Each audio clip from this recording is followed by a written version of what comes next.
Драги пријатели, добар ден и добро дојдовте во денешната епизода. Моето име е Јосиф Дамјанов. Зборувам денеска за тема поврзана со не знам, некој од вас ако ми е баш лојален следач, ќе знае дека многу често у последниве неколку недели и епизоди зборувам за спиењето и тоа како спиењето влијае можеби врз некои функции во телото, хормонален баланс и така натаму, зашто е важен при задржување на килажата, при превенција за да можеби не си предизвикате некои нарушувања во телото, али како и да е, денеска сакам да позборувам за ефектот на попладневна дремка и зошто можеби попладневната дремка некогаш знае да ве направи да се чувствувате уште полошо, а да ви е неопходна и како да го постигнете тој ефект да имате попладневна дремка, ама да се чувствувате посвежи и поодморени кога ќе се разбудите. И фактот и она што науката го говори е дека постојат 4 фази во кои што се случува заспивањето додека не влеземе во она REM фаза во која што веќе сме длабоко заспани и се тотално исклучени голем дел од функциите во телото, зборувам за овие моторни функции и така натаму.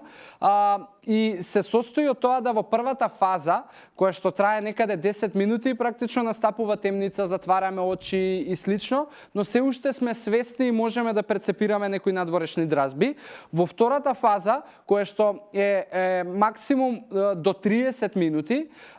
настапува исклучување на надворешните дразби, исклучување на мислите, и тоа значи дека во таа фаза се случува вистинската релаксација, вистинското исклучување од се,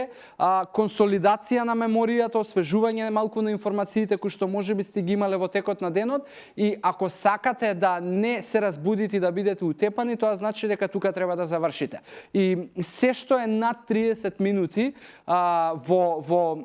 трета и четврта фаза кога преминува, веќе значи дека навлегувате во длабок сон и веројатноста дека кога ќе се разбудите ќе бидете тешко покренливи и ќе се осеќате баш лошо и можеби ќе ви требаат 2-3 часа за да се дојдете на себе, е поради фактот што веќе сте отишле во длабока фаза, а телото не било спремно за тоа. Затоа што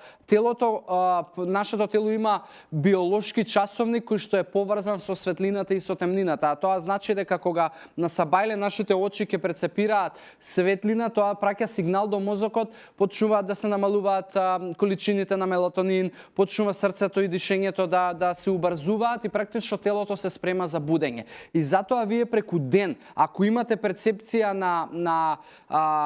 светлина во вашите очи, а при тоа западнете во длабок сон, ќе се нарушат тие некои метаболички процеси, хемиски реакции, хормони и така натаму, и затоа кога ќе се разбудите од сон од нешто повеќе од 30 минути веќе се осеќате лошо. Така да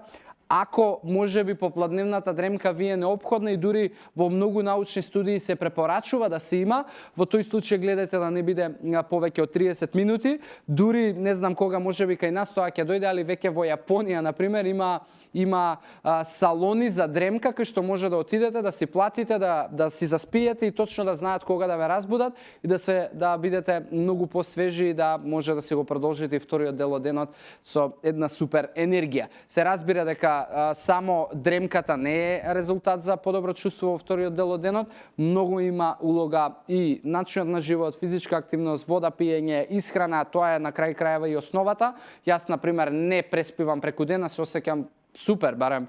сега по цели денови и сум активен по цели денови, така да не мора да значи дека мора да имате попладневна дремка, али доколку ја имате, ова се некои информации кои што може ќе ви помогнат за да не се разбудите убиени после таа попладневна дремка. Ако имате било какви други прашања и нешто што би сакале да додадете, или хаштагот #AskJosif, или комуницирате ме во приватна порака и тука сум да ви одговорам на се што ви интересира. Тука ве оставам во здрави животни навики, ви посакувам убав ден и се гледаме во следна епизода. Чао, чао!